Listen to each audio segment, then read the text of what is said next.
Salam Om Swastiastu, nama budaya, salam kebajikan. Halo sahabat-sahabat UT, apa kabar nih sahabat-sahabat UT? Pastinya sehat-sehat dan semuanya rezekinya lancar-lancar ya. Selamat siang untuk sahabat-sahabat UT. Perkenalkan, nama saya Idaham Dwi Wardana selaku sebagai host pada hari ini.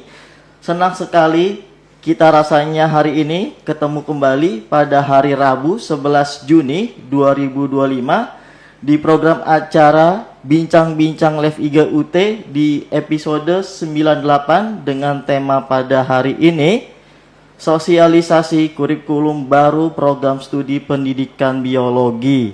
Di sini sudah ada narasumber kami yang cukup luar biasa. Mari kita sambut ada Bapak Leonard Raden Hutosoid MPD selaku Ketua Program Studi Pendidikan Biologi pada FKIP. Halo Bapak Leo. Halo Mas Ida. Baik. Silakan Bapak Leo ya, untuk disapa-sapa terlebih dahulu untuk sahabat-sahabat UT-nya. Halo sahabat UT dimanapun Anda berada. Assalamualaikum warahmatullahi wabarakatuh. Selamat siang jelang sore. Salam sejahtera buat kita semua. Om Swastiastu, Namo Buddhaya, salam kebajikan, rahayu. Salam kejumpa. Baik. Untuk hal tersebut, mari kita langsung saja untuk acara dimulai. Untuk hal ini, yang pertama, latar belakang untuk kurikulum baru 2025 untuk pendidikan biologi seperti apa Bapak Leo? Terima kasih Pak Idam. Jadi, latar belakang kurikulum baru itu sebenarnya adalah terusan atau merespon dari aturan dari pemerintah ya, dengan adanya Permendikbudristek nomor 53 tahun 2023 tentang penjenengan mutu. Kemudian di samping itu juga tuntutan daripada tantangan global ya. Kemudian juga respon daripada fakultas FKIP untuk memberikan UT sebagai PTJ berkualitas dunia ya. Baik. Untuk latar belakangnya penawaran program untuk free service seperti apa untuk pendidikan biologi? Jadi pada kurikulum baru 2025 ini selain ada pergantian kurikulum di kurikulum lama, kita juga menawarkan skema baru dengan membuka untuk masukan dari SMA atau lulusan SMA sederajat yang fresh graduate ya. Jadi kalau sebelumnya kan hanya untuk mahasiswa yang sudah mengajar ya, dan kalau yang tahun kurikulum baru ini itu mahasiswa yang belum mengajar pun bisa masuk. Itu kita sebut dengan kode program studi di 59A ya. Kalau sebelumnya prodi yang sudah eksis itu kodenya 59. Jadi mahasiswa tidak perlu harus melampirkan surat keterangan mengajar. Tapi kalau yang sebelumnya wajib ya. Dan pemberlakuan kurikulum 2025 ini berlaku mulai semester ini ya.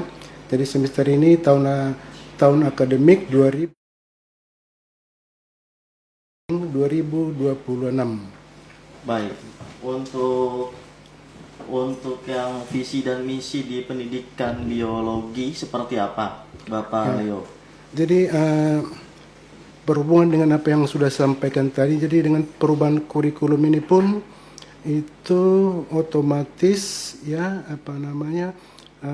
ada perubahan visi ya. Kalau sebelumnya dengan masukan dari kementerian dan para dari asosiasi bahwa kurikulum atau visi misi itu harus ada pesan bidang keilmuan. Jadi dari situ kami mengubah visi misi kami, program studi pendidikan biologi FKIP UT unggul dalam menghasilkan lulusan pendidik biologi yang berdasarkan global dan kompeten dalam menerapkan etnopedagogi serta teknologi pembelajaran melalui sistem pembelajaran terbuka dan jarak jauh. Jadi ada etnopedagogi dan teknologi pembelajaran. Kalau teknologi pelajaran itu sebenarnya sudah ada dikemas di mata kuliah program studi selama ini. Tapi kalau pesan konten etnopedagogi itu nanti akan kita insert atau kita masukkan di beberapa modul atau mata kuliah tertentu. Sekarang sudah ada mata kuliah etnopedagogi ya, tapi selain itu nanti akan kita masukkan juga di beberapa buku materi pokok atau modul-modul tertentu untuk supaya pesan atau konten etnopedagogi itu muncul. Jadi dari visi itu ya kita juga merevisi misi kita ya. Misinya sebenarnya lebih kepada tridharma ya. Jadi menyelenggarakan pendidikan biologi, kemudian menyelenggarakan penelitian, kemudian menyelenggarakan pengabdian kepada masyarakat. Jadi tridharma itu visi misi kita itu inline atau terusan atau turunan dari visi misi universitas, kemudian fakultas FKIP sampai turun ke program studi seperti itu, Pak Idam. Baik. Untuk profil lulusan S1 pendidikan biologi seperti apa Bapak Leo? Jadi sebenarnya ini juga berlanjut terus ya, mulai dari visi, misi, tujuan sampai ke profil. Jadi kita ada 3 profil ya. Nanti ketika mahasiswa sudah lulus dari program studi S1 pendidikan biologi, maka diharapkan mereka akan menjadi ketika mereka sudah lulus, mereka profesinya jadi ada sebagai pendidik ya, ada sebagai asisten peneliti atau sebagai pekerja lingkungan. Jadi ada 3 profil yang kita buatkan dalam kurikulum baru sekarang. Kalau sebelumnya ada 4 ya, sekarang kita press menjadi 3. Jadi mahasiswa atau lulusan nanti akan bisa ketika mereka sudah menempuh ya, sudah di yudisium, mereka akan bisa profesi sebagai pendidik, sebagai asisten ya, masih berupa asisten yang belum sampai ke peneliti benaran, tapi asisten mereka bisa nanti bekerja di lembaga-lembaga sosial masyarakat atau lembaga-lembaga penelitian ya. Jadi deskripsinya yang PPL1 itu adalah mahasiswa atau lulusan yang mampu mengintegrasikan pengetahuan core subjek biologi dan seterusnya ya. Sebenarnya nanti ini ada di katalog juga. Kemudian yang PL2 adalah lulusan yang mampu bekerja dalam tim penelitian. Jadi ada tim penelitian ya, jadi sebagai asisten peneliti. Kemudian PL3 adalah lulusan yang terampil sebagai pekerja dan pemerhati lingkungan pada lembaga sosial masyarakat ya. Kemudian menerapkan konsep-konsep lingkungan berkelanjutan dan seterusnya. Itu deskripsi dari profil yang ketiga. Jadi ada 3 profil lulusan kita untuk kurikulum baru sekarang seperti itu. Baik, berarti ada 3 profil ya Pak ya untuk tersebut. Baik, untuk perbandingan kurikulum lama dan kurikulum baru di pendidikan biologi seperti apa Bapak Leo? Makasih. Jadi ini bisa kalau kita petakan ya, kita bandingkan kurikulum lama dengan kurikulum baru itu ada berapa unit atau berapa bagian ya, mungkin dari segi jumlah SKS-nya, kemudian dari kode mata kuliahnya, kemudian dari mata kuliah pilihan, kemudian nama mata kuliah praktik dan praktikumnya. Itu ada kalau kita lihat misalnya jumlah SKS ya. Kalau di kurikulum lama itu sebenarnya SKS itu 144 ya. Di kurikulum baru pun untuk yang in service ya, tetap 144 SKS. Jadi kita sengaja memang keaturan itu kan tidak boleh terlalu banyak. Jadi yang paling optimal itu 144 SKS. Tapi kalau untuk pre-service ya, pre-service itu tadi yang kita sebut mahasiswa yang berasal dari yang belum mengajar, itu mereka dapat 146 SKS ya. Kalau dari segi jumlah SKS ya, jadi antara in service itu adalah yang sudah mempunyai izin mengajar, kemudian kalau pre-service belum. Jadi hanya beda 2 SKS ya. Nanti di mana mata kuliahnya yang berbeda itu bisa kita jelaskan. Kemudian dari segi kode mata kuliah. Kode mata kuliah yang kurikulum lama itu kodenya adalah PB ya. Tapi kalau sekarang kita ganti SPBO. Kalau kita lihat mulai dari UT berdiri itu kode-kode mata kuliah itu ada mulai dari waktu mulai berdiri ada istilah PBio ya. PBio, kemudian lanjut ke PABI ya, PABI. Kemudian dari PABI lanjut ke PB yang eksis sekarang ya. Kemudian sekarang baru SPBO. Jadi SPBO itu sebenarnya ada pesan di dalamnya ya. SPBO itu adalah SP-nya sarjana pendidikan, BO biologis. Jadi diambil angka huruf depan sama belakang ya. Sarjana pendidikan biologi. Itu sebenarnya kodenya itu punya makna ya. Kalau kodenya SPBU 4101 itulah mata kuliah strategi pembelajaran biologi ya itu. Kemudian dari segi jumlah dan nama mata kuliah pilihan. Kalau kurikulum lama kita tidak punya mata kuliah pilihan. Jadi ini pun sebenarnya salah satu yang baru ya. Selama ini memang di kurikulum kita itu tidak ada mata kuliah pilihan. Jadi kalau kurikulum baru sudah ada mata kuliah pilihan. Kita menyiapkan 7 mata kuliah pilihan di kurikulum baru yang sekarang. Tapi yang 7 itu bisa dipilih mahasiswa. Mahasiswa hanya mengambil minimal 6 SKS ya. Jadi 6 SKS itu bisa dipilih misalnya kalau 1, 2, 3, 4, 5, 6, 7, 8 sampai 7 ya. 1, 2, 3 mata kuliah 1 sampai 7 itu akan ada berapa SKS ya. Misalnya SPFI 202 ilmu pengetahuan bumi dan antariksa 2 SKS ya. Jadi mahasiswa bisa memilih 6 SKS. Tapi kalau misalnya pun lebih, misalnya saya mau 7 atau mau semuanya bisa-bisa aja. Kalau saya misalnya mahasiswa pengen saya ilmu ini perlu bisa diregistrasikan ya. Tapi mahasiswa minimal menempuh 6 SKS. Jadi kalau tadi misalnya yang in service ya 144 SKS berarti mata kuliah di luar pilihan itu ada sekitar 138 tambah 6 SKS 144. Kalau dia pre-service yang belum mengajar berarti 140 ya tambah 6 146. Kemudian kalau dari segi mata kuliah praktikum ya, mata kuliah praktikum dan praktik itu sebenarnya tidak jauh banyak atau tidak banyak yang berubah ya. Mata kuliah yang waktu kurikulum lama, kalau misalnya ada praktikum IPA, praktikum biologi 1, praktikum biologi 2, praktikum biologi pemantapan kemampuan mengajar, kemudian pemantapan kemampuan profesional, kemudian karir itu ada mata kuliah praktik pada kurikulum lama ya itu. Tapi kalau sekarang karena sekarang sudah ada 2 in service dan pre-service ya. Kalau untuk pre-service yang tadinya di kurikulum lama itu juga masih dipertahankan ya.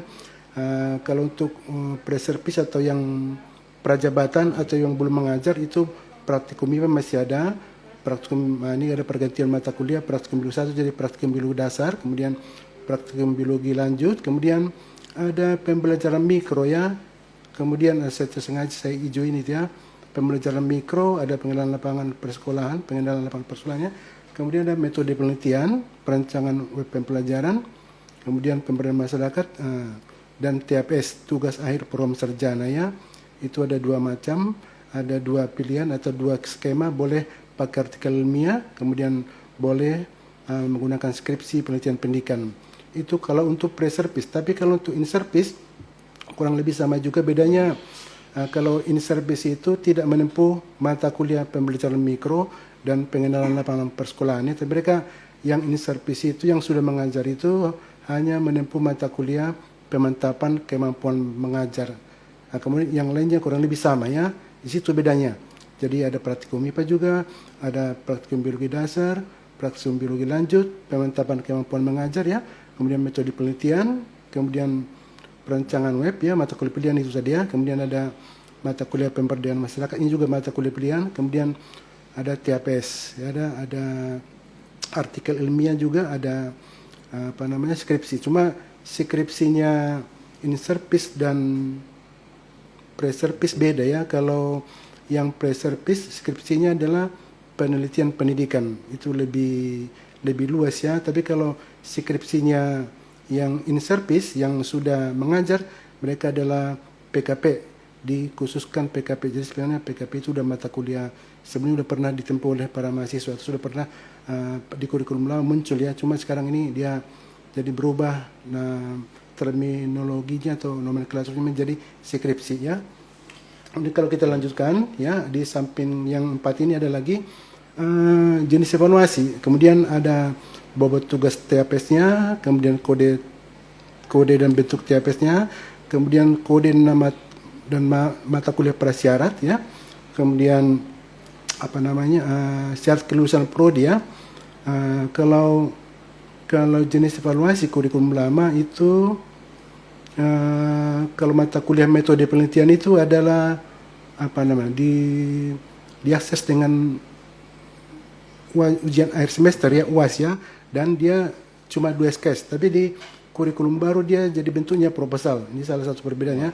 Kalau kurikulum lama hanya sebatas belajar, kemudian apa namanya ujian. Kalau sekarang mahasiswa yang mengikuti mata kuliah metode penelitian itu harus menghasilkan proposal. Kemudian ada bobot tugas akhir program sarjana ya, TAPS ya. Kalau sebelumnya itu ada 4 SKS ya, sekarang sudah menjadi 6 SKS, jadi ada penambahan. Kemudian kode bentuknya, kalau kurikulum lama tugas akhir program sarjana itu kan berupa ujian komprehensif tertulis dulu ya istilahnya. Sekarang kita coba dengan tugas akhir program, kita ganti istilahnya itu ya dulu ya. Kalau dulu itu UKT namanya, ujian komprehensif tertulis. Sekarang jadi tugas akhir program. Tapi kalau di kurikulum baru itu nanti tugas akhir itu sudah menjadi kalau di pre-service itu ada artikel ilmiah ya, kodenya SPBO 4460. Kalau skripsi penelitian pendidikan itu kodenya SPBO 4470. Kemudian kalau unit service ada juga artikel ilmiah, jadi mahasiswa bisa ambil yang artikel ilmiah atau skripsi dengan PKP SPBO 4471. Jadi itu perbedaan dalam hal kode dan bentuk tugas akhir program sarjana. Kemudian dari kode dan nama mata kuliah prasyarat. Jadi kalau di kurikulum lama supaya mahasiswa bisa menempuh mata kuliah tugas akhir program sarjana itu kan ada harus lulus. Jadi mata kuliah prasyarat itu harus lulus. Tapi kalau sekarang telah menempuh, jadi ada sedikit perubahannya. Jadi mahasiswa tidak wajib lulus tapi sudah menempuh. Dengan menempuh kita yakin bahwa mereka sudah memahami dan menempuh mata kuliah atau materi-materi prasyarat TAP. Kalau dulu itu ada praktikum MIPA, ada praktikum biologi 1, ada pemantapan kemampuan mengajar ya, harus minimal B, tapi yang lainnya juga praktikum itu ada minimal C, itu harus itu. Jadi kalau mahasiswa sudah lulus itu ya, jadi mahasiswa yang menempuh tugas akhir program sarjana sekarang ya atau tugas akhir program itu mereka sudah lulus mata kuliah tersebut ya, yang syaratnya. Kemudian IPK-nya N-19 2,0. N-19 itu maksudnya kalau mahasiswa harus menempuh 144, jadi dikurangi 19 ya, jadi kita bisa simulasi ya, IPK-nya minimal 2,0 baru bisa meregistrasi mata kuliah TAP ya atau tugas akhir program. Jadi ada seleksi dari sistem. Jadi ada waktu itu kita bisa manual. Jadi kalau misalnya lembar kemajuan akademik itu akan kita periksa oleh program studi, kemudian dibantu dengan sistem. Jadi lewat sistem ini syarat-syarat ini diseleksi, kalau sudah memenuhi baru mereka bisa meregistrasi TAPS itu kalau yang sekarang ya. Tapi kalau untuk kurikulum baru syarat-syarat supaya bisa registrasi tugas akhir program sarjana itu ada beberapa mata kuliah ya. Ada penelitian tindakan kelas, kemudian ada pengantar statistika, ini mata kuliah baru ya. Kemudian ada praktikum biologi lanjut, materi kurikuler biologi sekolah menengah, ini mata kuliah baru. Kemudian pemantapan kemampuan mengajar kalau untuk in-service ya. Kemudian kalau untuk pre-service itu ada mata kuliah pengenalan lapangan persekolahan. Jadi mereka sudah tempuh dan IPK-nya harus 2,5 ya. Ada upgrade, adalah peningkatan IPK ya syaratnya. Kemudian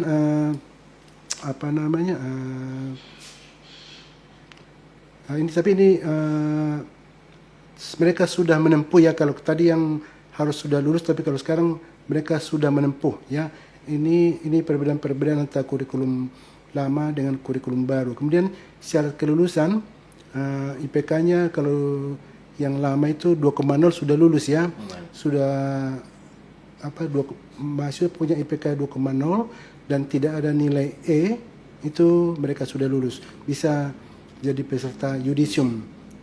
Kemudian kalau untuk kurikulum baru nanti harus 2,5, tapi belum berlaku sekarang, tapi ada masih peralihan. Itu nanti mulai berlaku 2027 3.1 ya, 3 semester ke depan baru diberlakukan. Baik. Lanjut ya. Untuk mata kuliah praktikum pendidikan biologi seperti apa Bapak Leo? Untuk hal-hal mata kuliah praktikumnya apakah offline, apakah online atau seperti apa? Oh, kalau di kita itu ada praktik dan praktikum ya. Baik. Kalau praktik itu mata kuliah tadi seperti disampaikan, ada mata kuliah pemantapan kemampuan mengajar kalau yang sekarang ya, atau ada juga pokoknya di kurikulum kita itu adalah kodenya yang 99, tidak ada ujian akhir semesternya, tapi adalah murni nilai daripada mahasiswa diambil daripada praktik ya. Jadi ada mata kuliah praktik itu yang diselenggarakan tidak tatap muka tetapi praton ya, praktik yang berbasis online dengan ada sinkronusnya. Ada sinkronusnya, maksudnya masih mengerjakan tugas-tugasnya, praktiknya di tempat masing-masing. Kalau itu mata kuliah praktik. Jadi kalau mata kuliah praktik itu nanti itu ya, kalau untuk ada pemantapan kemampuan mengajar, kemudian ada pembelajaran mikro, kemudian ada pengenalan lapangan persekolahan, kemudian ada lagi nanti metode penelitian ya, kemudian ada ada lagi yang mata kuliah pilihan yang mata kuliah praktik ya. Jadi mahasiswa melaksanakan ini secara secara praton. Tapi kalau mata kuliah praktikum ya, praktikum itu harus wajib dilaksanakan di lab. Jadi ada mata kuliah praktikum MIPA, kemudian ada praktikum biologi dasar, kemudian ada mata kuliah praktikum biologi lanjut ya.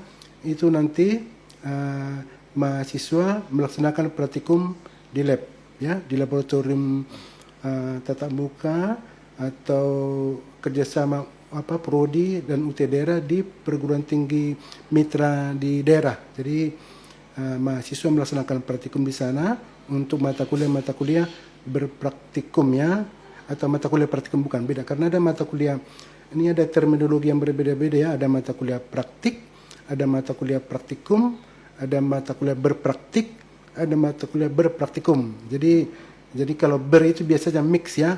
Tapi kalau praktikum itu murni dia di lab. Tapi kalau berpraktikum mungkin prodi lain ya, ada di luar lab, ada di lab itu kalau mata kuliah berpraktikum.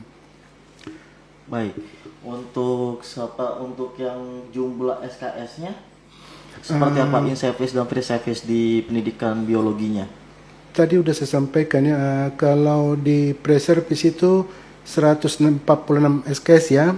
Kalau di in-service 144. Jadi bedanya antara pre-service dan in-service itu hanya di dua. Kalau pre-service itu menempuh mata kuliah pembelajaran mikro itu 2 SKS ya. Kemudian pengenalan lapangan persekolahan 4 SKS ya. Kalau yang in service mereka tidak menempuh kedua mata kuliah tersebut, tapi yang 2 mata kuliah ini digantikan dengan mata kuliah pemantapan kemampuan mengajar ya, itu 4 SKS. Itu bedanya sebenarnya, makanya ada perbedaan SKS ya. Baik. Untuk kesetaraan mata kuliah di pendidikan biologi untuk saat ini seperti apa Bapak Leo? Jadi kesetaraan itu ya, jadi dengan berlakunya kurikulum baru nanti, yang penting dan yang jelas ya harus dipahami oleh seluruh mahasiswa yang ongoing terutama bahwa seluruh mata kuliah yang telah ditempuh akan diperhitungkan. Jadi akan ada pertimbangan akademiknya. Tapi yang jelas mata kuliah yang ditempuh oleh mahasiswa di kurikulum lama wajib disetarakan. Jadi tidak perlu mahasiswa ragu-ragu atau tidak perlu was-was ya, mata kuliah yang saya kemarin mau dikemenakan. Semua mata kuliah itu akan disetarakan. Malah mata kuliah baru yang sekarang yang tadinya belum ditempuh mahasiswa ya, kita juga carikan mana nanti yang bisa menggantikan ini ya. Misalnya kayak Pancasila itu kan mata kuliah baru ya. Jadi dengan aturan dari pemerintah juga mata kuliah Pancasila kan mata kuliah wajib sekarang untuk seluruh PT ya, perguruan tinggi dan prodi ya. Sehingga mata kuliah Pancasila itu kan ada selain mata kuliah PPKN, pendidikan kewarganegaraan, kita sekarang ada Pancasila. Jadi mahasiswa yang sudah menempuh mata kuliah PPKN, pendidikan kewarganegaraan itu kita setelahkan dengan mata kuliah Pancasila. Jadi mahasiswa tidak perlu lagi menempuh mata kuliah Pancasila. Itu salah satu di antaranya. Kemudian mata kuliah lain saya coba nih, misalnya mata kuliah kimia dasar itu ada di kurikulum lama dengan kurikulum baru ada. Pancasila tadi sudah saya sebut. Kemudian mekanika dan kalori itu kurikulum baru ya. Ini sebenarnya hanya beda, ada pergantian nama mata kuliah di mata kuliah tersebut ini. Dulu itu adalah fisika dasar, itu masih maths bisa disetarakan. Kemudian biologi umum ya, kemudian bahasa Indonesia, kemudian pendidikan kewarganegaraan tadi masih ada, kemudian pendidikan agama dan seterusnya. Jadi itu bisa dipetakan dengan seluruh mata kuliah lama dengan mata kuliah baru ya, karena memang tidak terlalu bongkar habis ya. Jadi nanti nanti di konten-konten modul itu nanti kita tipkan seperti yang sampaikan tadi sesuai dengan visi ya di buku materi pokok, dan di modul-modul itu akan kita revisi lebih banyak. Tapi kalau di segi jumlah mata kuliah mungkin tidak sampai 50% ya. Jadi masih bisa digunakan. Nanti di revisi konten lah kita mungkin nanti akan lebih banyak kita revisi untuk mengakomodasi sesuai dengan visi misi kita yang sudah saya sebutkan ya. Ini salah satu contoh aja nanti. Jadi ketika mahasiswa meregistrasi mata kuliah masuk di MyUT, nanti ini kan sudah langsung ada di sana. Mata kuliah kesetaraan ini sudah langsung ada di sana ya.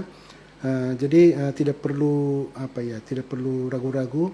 Mahasiswa tidak akan dirugikan, yang mahasiswa ongoing terutama ya. Kalau mahasiswa baru kan mereka baru menempuh pada semester ini ya. Tapi kalau mahasiswa ongoing itu adalah mahasiswa yang sudah menempuh di kurikulum lama dan berubah total menjadi kurikulum baru, dan kita menggunakan kurikulum tunggal. Nah, itu mungkin jadi hanya satu kurikulum yang berlaku. Walaupun sekarang ini kan kita masih tahap mau UAS ya, masih menggunakan kurikulum lama.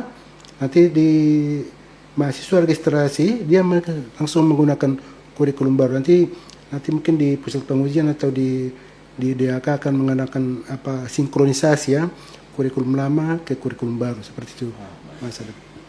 Untuk yang bantuan belajar di pendidikan biologi seperti apa Bapak Leo?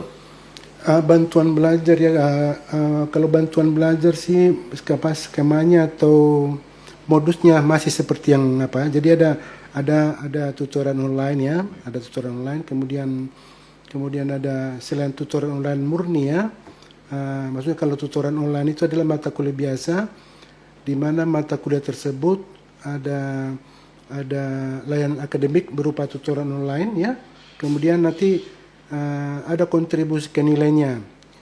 Itu biasa 30% kontribusi daripada tutoran online, dan nanti ada UAS-nya, ujian akhir semester, itu nanti 70% kontribusi ke nilai akhir. Jadi harus ada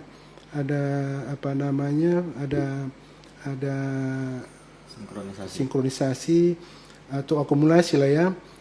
Mahasiswa harus benar-benar baik nilainya di tutoran online dan harus baik di UAS-nya.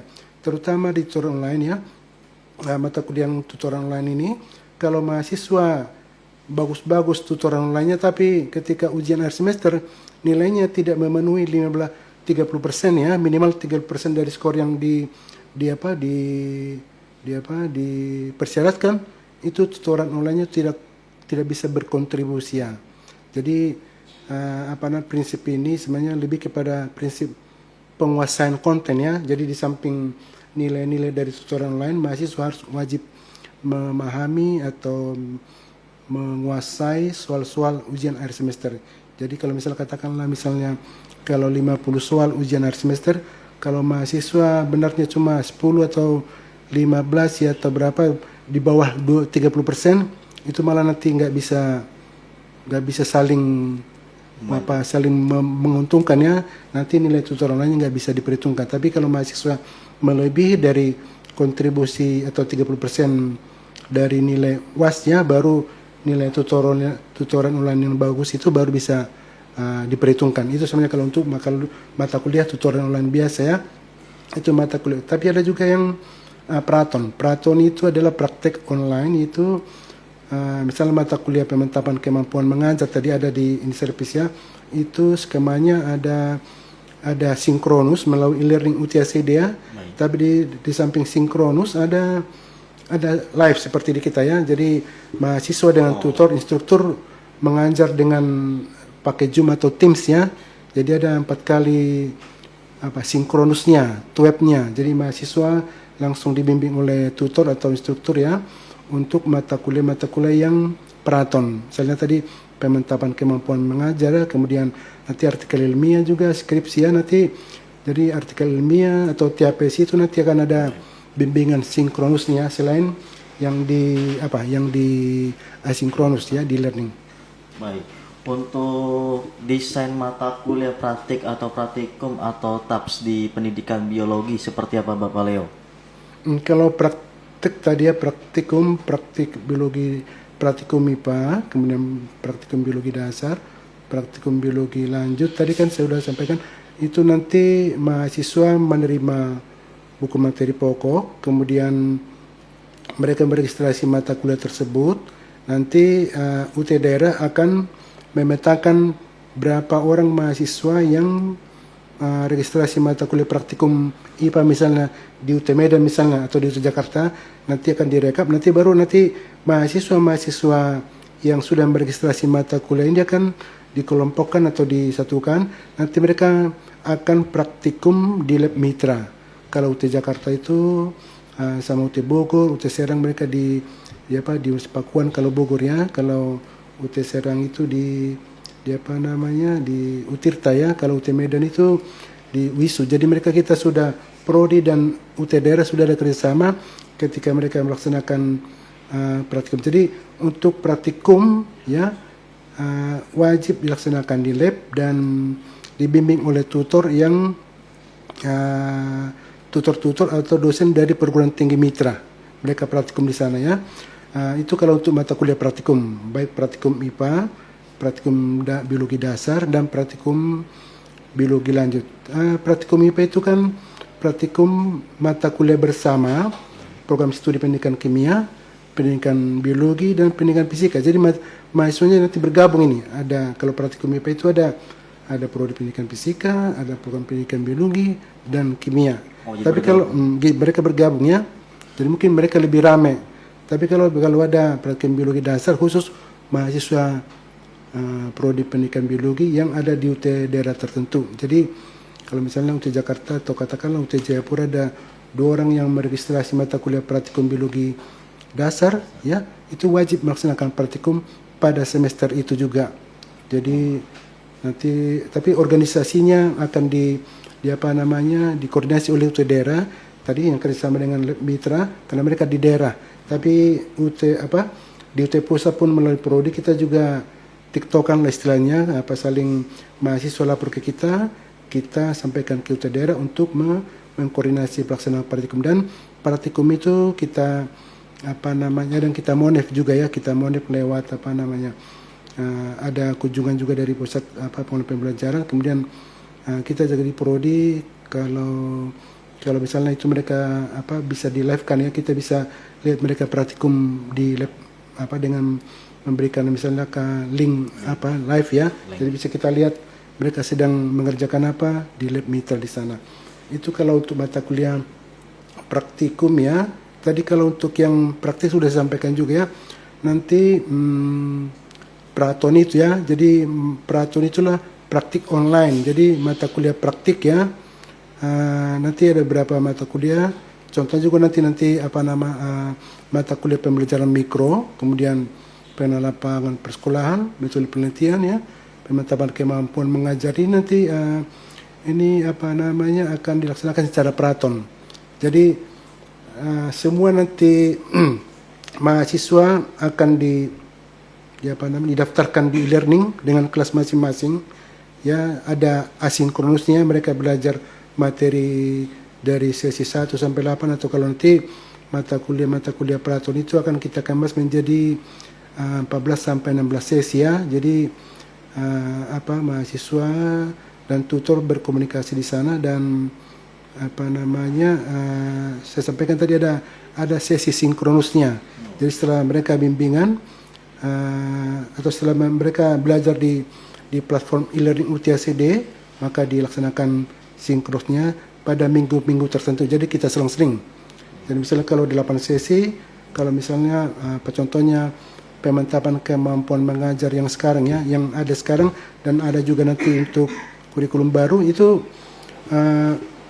ada sesi sinkronusnya seperti kita ya. Itu biasa sesi 1, 3, 6, 7. Jadi udah kita sket ya supaya mahasiswa diberikan pengarahan, kemudian nanti ada progres tugas. Kalau ada misalnya pertanyaan mahasiswa atau yang perlu dibimbing, disitulah perlunya ketika langsung live seperti kita ini ya. Jadi ada sinkronusnya seperti itu. Baik. Untuk ada minimal kelasnya berapa orang? Kalau tutoran online mata kuliah biasa yang sekarang itu kan ada satu kelas 50 orang ya.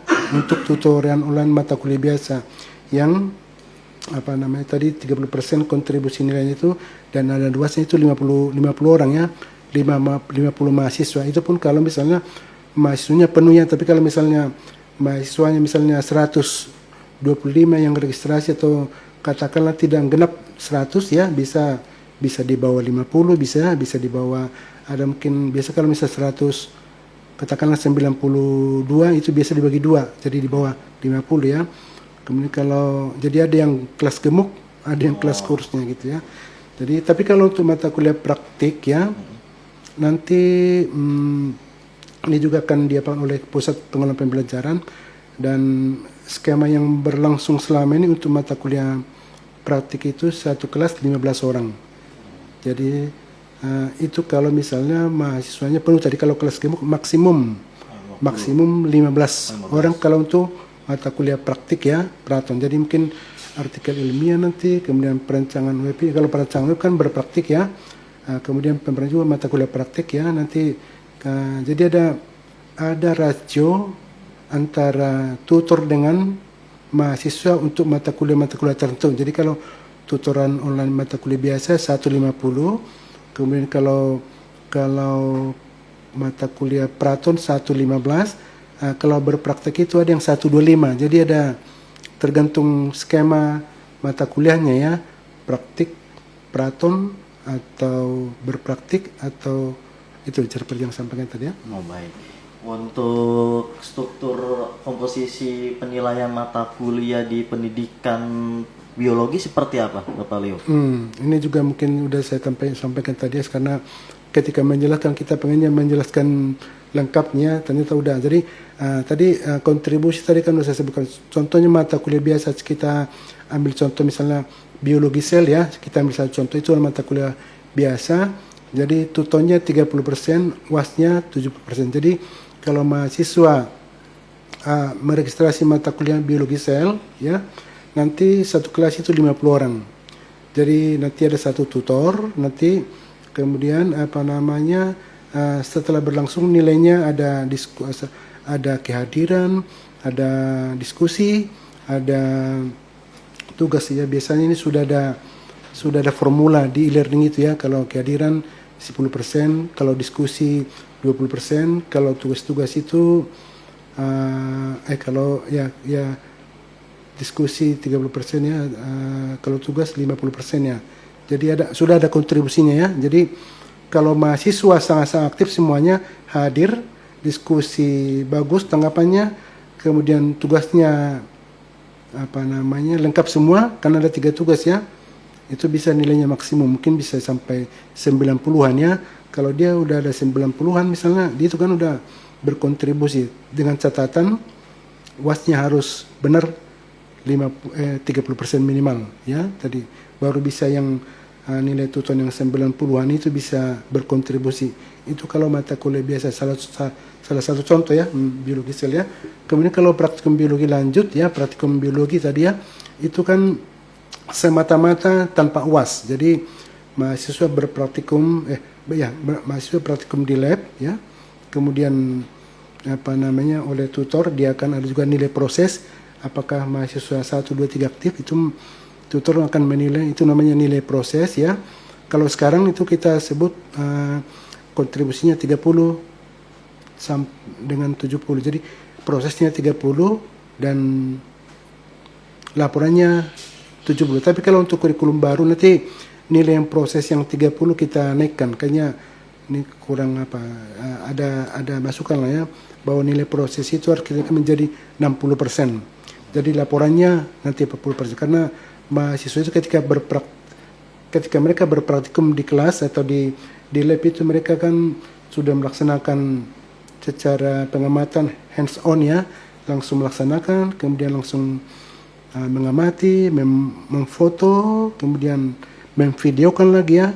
Jadi sehingga ada kita pertimbangan nilai prosesnya kita naikkan menjadi 60. Nanti laporannya tinggal 40. Kalau sekarang masih versi 30 proses, 70 laporan. Jadi ke depan kita naikkan prosesnya, laporannya kita turunkan ya. Itu untuk mata kuliah kalau mata kuliah praktikum ya. Kalau mata kuliah tujuan biasa sudah. Kalau mata kuliah praktik juga kurang lebih sama ya. Itu nanti ada di sistem pengujian itu sudah ada, dan di e-learningnya nanti ketika mahasiswa meregistrasi mata kuliah biasa itu di e-learning sudah ada halo-halonya itu ya, sudah ada pemberitahuan kepada mahasiswa bahwa mata kuliah ini adalah mata kuliah biasa, kontribusi tuton 30% dan UAS 70%. Mata kuliah adalah mata kuliah praktik, kontribusinya adalah tanpa UAS 100% dari sini. Jadi mahasiswa dari awal sudah diberitahu lah. Jadi supaya tidak tidak ngambang gitu ya. Jadi informasi itu sudah ada sama mahasiswa. Baik, untuk uang kuliah program sarjana non SIPAS di pendidikan biologi seperti apa Bapak Leo? Kalau ini kan sesuai dengan aturan dari kementerian, memang kita nggak ada kenaikan SPP ya, jadi masih sama ya, mungkin hanya di sedikit kalau mengulang ya, mungkin karena ada ini pun kan lebih kepada kalau nilai, karena terutama mata kuliah praktikum ya, karena alat-alat bahan lab itu kan agak lebih mungkin ada kenaikan harga, tapi itu nggak jauh ya. Jadi pada dasarnya tidak ada kenaikan uang kuliah, dan sepenuhnya mahasiswa bisa lihat di katalog ya, informasi ini ada di katalog.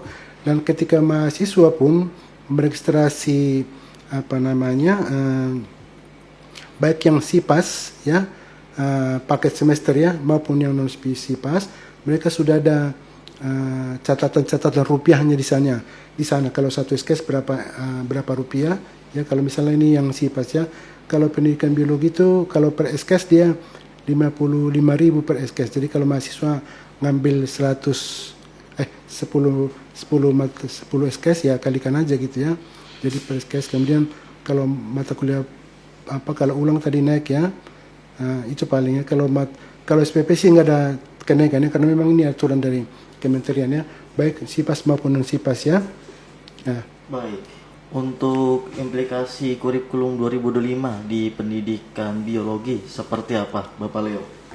Jadi memang di kurikulum 2025 ini kan tadi saya sampaikan di depan, kita membuka program pre-service ya, prajabatan mahasiswa yang belum mempunyai sekolah atau belum mengajar. Jadi nanti ketika mereka nanti sudah menempuh masuk di program studi, kan mereka ini belum punya sekolah. Jadi nanti kita akan sekarang menginisiasi untuk kerjasama lebih banyak dengan sekolah-sekolah di daerah. Jadi lewat UT daerah atau lewat informasi mahasiswa. Jadi mahasiswa yang mungkin mahasiswa yang tadinya punya sekolah ya, tapi karena faktor A, B, C dan seterusnya mereka tidak lagi mengajar. Jadi mereka bisa mencarikan sekolah tempat praktek ya, dengan rekomendasi dari kita. Kita juga misalnya melihat sekolahnya itu apakah memenuhi syarat, kita juga pertimbangkan itu. Jadi nanti ini kan dengan membuka skema pre-service prajabatan, nanti kita akan lebih banyak bekerja sama dengan sekolah ya. Kalau yang in service kan sudah punya sekolah ya, mereka praktek di sekolahnya masing-masing, gak ada masalah. Tapi kalau yang pre-service, yang prajabatan, yang belum sedang mengajar, itu yang perlu kerjasama dengan sekolah-sekolah ya. Kemudian penilaian ya, tadi sudah saya sampaikan, memang mata kuliah praktek sekarang dinaikkan prosesnya 60 prosesnya, 40 UASnya. Jadi itu mata kuliah berpraktek. Kemudian praktikum tadi 100% dari nilai prakteknya ya. Misalnya selain praktikum biologi tadi ya, ada praktek misalnya pembelajaran mikro ya. Kemudian proposal penelitian di metode penelitian tanpa UAS, kemudian artikel ilmiah, skripsi dan PLP ya kalau untuk mahasiswa in service pre-service ya. Kemudian juga baik skema pre-service dan in service kita menerima mahasiswa RPL. Jadi teman-teman sahabat mahasiswa dimanapun Anda berada ya, baik yang sudah jadi mahasiswa ataupun belum menjadi mahasiswa, silakan meregistrasi ya. Mungkin ada saudara atau teman mau join dengan kita, mau mendaftar ke program studi pendidikan biologi ya, silakan nanti menyampaikan informasinya, dan kita udah buatkan flyer untuk disampaikan oleh mahasiswa, apakah kepada temannya, apakah saudara atau siapapun misalnya, mungkin teman ngajar di sekolah yang belum S1 misalnya, atau belum linear, atau punya ponakan baru tamat kemarin SMA, terus sekarang sudah belum masuk diterima seleksi nasional berdasarkan tes misalnya ya, kan cuma dapat berapa persen misalnya formasi perguruan tinggi negeri, kemudian ke swasta mungkin juga ada, mungkin swasta tapi mungkin dari segi rupiahnya terbatas ya. Inilah solusinya program studi pendidikan biologi ya, yang khususnya dan umumnya program studi di FKIP sekarang membuka untuk mahasiswa masukan fresh graduate ya, belum mengajar. Jadi terbuka sekarang kesempatan untuk mahasiswa calon mahasiswa ya, dari manapun yang belum mengajar. Jadi kita membuka di skema mahasiswa yang sudah mengajar dan mahasiswa yang belum mengajar. Dua-duanya kita menerima RPL. Misalnya saya sarjana pertanian tapi belum mengajar, saya mau masuk ke program studi pendidikan biologi, silakan bisa. Atau saya cuma di D1 atau cuma lulusan D2 dan seterusnya, bisa ya. Silakan, mungkin baik. itu mungkin dari Jadi saya. untuk yang calon-calon mahasiswa yang masih bingung dan ingin daftar di pendidikan biologi, silakan untuk daftar segera di UT. Baik, untuk selanjutnya sudah banyak akun-akun sahabat UT yang kepo dengan pendidikan biologi. Yang pertama itu dari Nis RN. Halo Min, untuk kurikulum baru ini apa dampaknya untuk kami mahasiswa lama? Apakah ada kemungkinan mahasiswa SIPAS jumlah semesternya jadi bertambah dari yang seharusnya? Silakan Bapak Leo untuk dijawab. Terima kasih ya. Tadi kalau di kurikulum lama dengan kurikulum baru pun itu kita setting 8 semester yang tetap ya. Jadi kurikulum lama ada 8 semester itu, kalau misalnya itu kan kita ada, kalau SIPAS itu kita siapkan dengan paket arahan ya. Jadi semester 1 rombongan mata kuliah 1 sampai 7, semester 2 mata kuliah 8 sampai 14 dan seterusnya ya. Ketika kurikulum baru memang ada mahasiswa tadinya sudah menempuh mata kuliah, karena memang urutan dari mata kuliah per semester di kurikulum lama dan baru memang ada perubahan. Jadi tidak semata-mata kurikulum lama itu sama persis sebaran mata kuliahnya ya, tapi ada yang turun naik, ada yang turun. Maksudnya naik dari semester 1 ke semester 3 mungkin, atau dari semester 1 semester 4 dan seterusnya, atau dari 4 ke 1 atau 4 ke 2 itu ya. Ada kemungkinan. Tapi para mahasiswa yang ongoing terutama ya, yang paket semester ya, kalau yang non SIPAS nggak ada masalah, lebih aman, lebih nyaman. Kan mereka bisa, oh ini sudah ambil lagi mata kuliah ini, ambil lagi. Itu kalau yang non SIPAS mereka bebas. Jadi yang penting ada syarat, kalau ada prasyarat misalnya dilihat aja atau jumlah SKS maksimal. Tapi kalau yang SIPAS memang karena dia udah di paket-paketnya, sudah ada rombongan-rombongan mata kuliah per semester. Jadi untuk mahasiswa yang ongoing memang itu nanti kalau misalnya mata kuliah yang sudah ditempuh muncul lagi, itu nggak usah ditempuh lagi. Nanti bisa bergeser ke mata kuliah di semester berikutnya. Dan sebenarnya di aplikasi itu udah diarahkan ya. Jadi kalau mahasiswa mau registrasi di My UTSD itu, oh ini udah Anda tempuh, ini sudah tempuh, silakan ambil yang lain. Jadi sebenarnya sudah ada paket pengganti istilahnya di kita ya. Di istilah dari DAK itu paket pengganti. Jadi misalnya 2 mata kuliah yang sudah tempuh nanti itu tidak usah ditempuh, tapi penggantinya ambil dari semester berikutnya. Dan itu sebenarnya dari segi aplikasi sudah diarahkan, sudah ada notifikasi ya, supaya tidak, dan jadi tidak perlu diambil lagi, tapi ambillah mata kuliah yang belum diregistrasi. Jadi kalau semesternya ya tetap 8 semester. Jadi itu sebenarnya bisa dipetakan ya per semester tetap ya. Kalau tadinya kan 144 SKS tadi ya, 140 SKS kan nggak nambah ya. Jadi diharapkan kecuali kalau misalnya tidak lulus ya, kalau mahasiswa tidak lulus ya, itu mungkin kalau belum diambil kemudian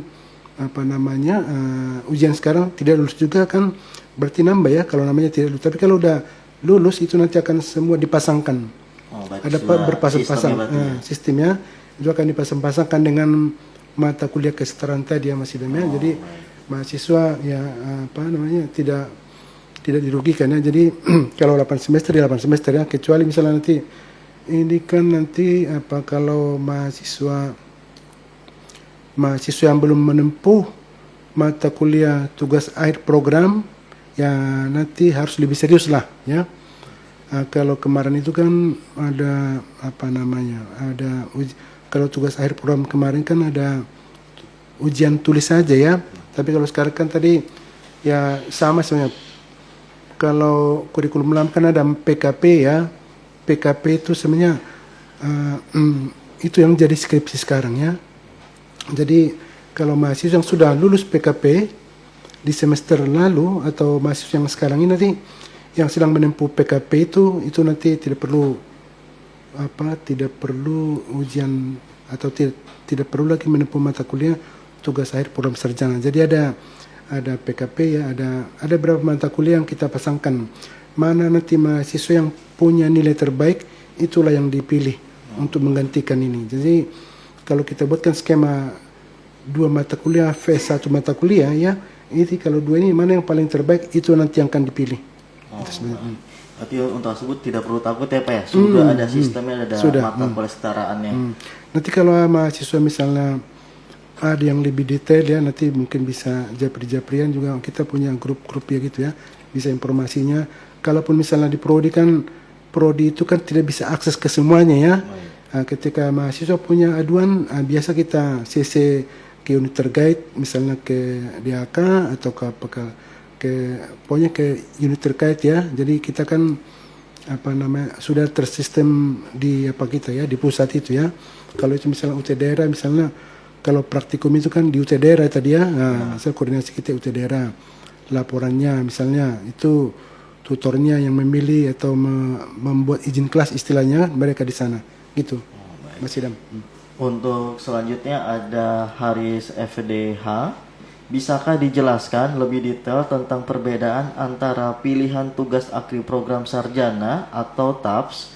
Apa kriteria yang perlu dipertimbangkan mahasiswa dalam memilih salah satu pilihan TAPS tersebut? Silakan Bapak Leo untuk dijawab. Jadi memang tadi kan untuk mahasiswa pre-service kan ada 2 skema tadi ya. Ada dua pilihan, mau ambil yang TAPS yang artikel ilmiah atau yang skripsi penelitian pendidikan ya. Jadi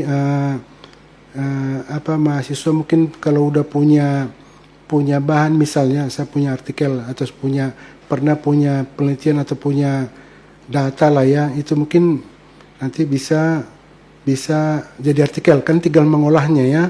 kalau misalnya kita mahasiswa sudah punya data dan bisa bisa dimodifikasi atau diperkaya data-datanya, itu kan dari situ nanti bisa dikemas jadi artikel. Itu mungkin dia bisa pilih artikel ilmiah. Nah, kemudian tapi kalau misalnya mahasiswa belum punya artikel, dia akan saya mau meneliti tentang hubungan dengan ini. Misalnya saya mau prestasi belajar dengan apalah, misalnya ada dua variabel atau 3 variabel mau diteliti ya. Kalau mahasiswa tertarik itu, ya mungkin dia akan memilih skripsi penelitian pendidikan. Jadi penelitian pendidikan itu apalah, bisa Excel research, bisa mungkin cari data ke sekolah.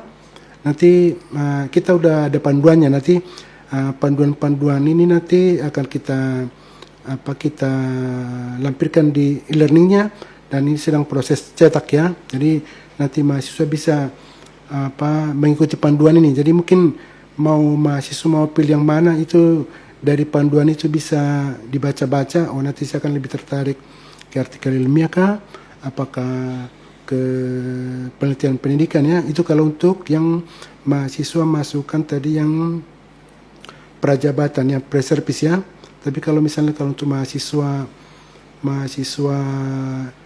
in service yang dalam jabatan yang sudah mengajar, mungkin mereka lebih, karena udah punya sekolah, mereka mungkin lebih enaknya pakai skripsi yang PKP ya, karena mereka punya sekolah. Jadi mereka bisa membuat perlakuan, misalnya dia punya kelas, karena dia sudah punya kelas, dia menggunakan metode apa untuk prestasi belajar seperti apa, misalnya itu mungkin lebih nyaman ya, karena mereka udah punya sekolah, mungkin lebih enak ke PKP-nya. Tapi itu nanti dengan panduannya mungkin mahasiswa punya kebebasan mau pilih yang mana ya, apakah artikel ilmiah atau skripsi penelitian pendidikan untuk yang pre-service, atau apakah artikel ilmiah ataupun skripsi PKP untuk yang in service yang dalam jabatan. Itu nanti mungkin dari panduan-panduan nanti ya, nanti kalau saya sebutkan pun nanti kan belum tentu dengan mahasiswa. Pilihlah ini kan, nanti lihat aja kompetensi masing-masing, lebih berminat di mana dengan kondisi masing-masing. Jadi cuma nanti mungkin dalam perlakuan di kelasnya, artikel ilmiah baik in service maupun pre-service nanti kan kode sama nih. Biasa kalau kode sama dimasukkan dalam satu kelas. Jadi nanti bisa join di sana mahasiswa yang prajabatan dan dalam jabatan. Kalau di artikel ilmiah, tapi kalau skripsinya dipisah dia karena beda kode. Jadi kalau beda kode mata kuliah, biasa kelasnya beda dia gitu, di split. Jadi untuk yang TAPS ini pilihan bebas untuk mahasiswa memilih. Bukan pilihan sebenarnya. Mata kuliah TAPS ini wajib ya. Wajib. Cuma kan ada dua tadi. Mau skema yang mana? Jadi TAPS ini mata kuliah wajib untuk program sarjana. Cuma ada 2 macam lah. Dipilih salah satu, mana yang lebih yakin ini saya akan harus sukses. Yang ini apa yang itu. Jadi ada 2. Jadi kalau saya misalnya tamatan dari SMA, saya sudah berdaftar mahasiswa, saya kan pre-service ya, belum punya sekolah. Nanti di semester 8, kalau pakai tarahan, kalau SIPAS ya, dia di semester 7 ya. Semester 7 dia akan meregistrasi mata kuliah itu. Dia meregistrasi mata kuliah itu dengan syarat tadi, karena ada syarat-syaratnya, IPK-nya, telah menempuh mata kuliah apa. Jadi sebenarnya mahasiswa sebelum meregistrasi TAPS sudah dibekali sebelumnya ya. Nanti arahnya mau kemana. Jadi tidak semata-mata semester 1 registrasinya, kan mahasiswa belum punya bekal ya. Jadi nanti terutama di metode penelitian, setelah mahasiswa nanti menempuh metode penelitian, di situ akan lebih diarahkan. Anda sebaiknya mau ikut artikel ilmiah atau penelitian pendidikan. Kalau misalnya Anda mau penelitian pendidikan, proposalnya harus bagus sekarang. Tinggal cari data nanti di semester 7. Karena metode penelitian itu di semester sebelumnya, gitu. Oh, baik. Jadi itu untuk hal tersebut hanya mengarahkan untuk yang sesuai dengan mahasiswa tersebut. Baik. Betul. Jadi Untuk selanjutnya ada akun Belva_Bekasi, anjay, anak Bekasi. Untuk selanjutnya akun tersebut ditanyakan untuk selanjutnya untuk yang pre-service dan intervensi tersebut berarti untuk yang pre-service jadi untuk yang belum mengajar. Betul. Dan untuk service itu yang belum sudah mengajar. Baik, untuk yang berapa berapa mata kuliah yang di RPLK itu nanti prosesnya pemberkasannya. Iya. Jadi setelah mahasiswa kan ada tahapan admisi dulu kan. Baik. Admisi, bayar admisi, baru bisa terbuka aplikasi berikutnya. Dia mau skema RPL atau tidak ya. Nah, jadi nanti calon mahasiswa akan mengajukan mata kuliah yang bisa di RPLK. Tentu kan harus baca kurikulum dulu ya, mata kuliah A, ini yang sudah tempuh, tapi minimal syaratnya adalah minimal B ya. Kalau di kita minimal B baru bisa kita RPL-kan. Jadi nanti ada di aplikasi, kemudian diakses oleh 2 orang ya, di provinsi itu diakses, dievaluasi oleh 2 orang. Nanti setelah itu baru disetujui berapa SKS ya, di-RPL-kan. Dan ketika mahasiswa pun, calon mahasiswa belum sepenuhnya yakin atau mengakui atau menerima, mereka ada banding. Ini kayak Pak, mata kuliah ini kok bisa lewat, kan ini saya punya ini, itu bisa kalau kita lihat lagi, oh iya benar bisa. Jadi ada bandingnya ya. Gitu, Mas Idam. Jadi untuk tersebut menunggu saja dari hasil yang RPL tersebut. Baik, untuk selanjutnya kami untuk yang sudah menjadi mahasiswa pendidikan biologi, untuk tersebut untuk segera untuk semangat untuk cepat-cepat lulus, apabila gagal silakan untuk pulang lagi. Dan untuk yang calon-calon yang mahasiswa yang masih bingung untuk kuliah di mana, silakan untuk daftar di UT apabila ingin di pendidikan biologi, maupun yang sudah memiliki yang mengajar SKM atau belum memiliki SKM, silakan saja untuk mendaftar di pendidikan biologi. Baik, sudah tidak terasa Bapak Leo sudah di penghujung acara. Untuk hal tersebut, sebelum kami menutup acara ini, untuk sahabat-sahabat UT yang ingin melihat rekaman ulang IG Live kami, bisa untuk melihat di UT TV dan @humas Universitas Terbuka. Sebelum saya tutup acara pada hari ini, silakan Bapak Leo untuk sampaikan untuk sahabat-sahabat UT di pendidikan biologinya. Ya, sahabat UT dimanapun Anda berada ya. Jadi dengan pemberlakuan kurikulum baru tidak usah galau ya. Sebuah apa yang telah ditempuh pada kurikulum lama akan diperhitungkan secara akademik pada kurikulum baru ini ya. Jadi tidak akan dirugikan. Kemudian nanti para mahasiswa yang ikut menonton pada saat ini dan juga yang belum mahasiswa, silakan nanti bergabung dengan kami ke admisi UTSD ya. Nanti bisa lewat web UT dan kami sudah memberikan flyer ke teman-teman mahasiswa, adik-adik mahasiswa, ibu bapak mahasiswa yang sedang ongoing dan para alumni ya.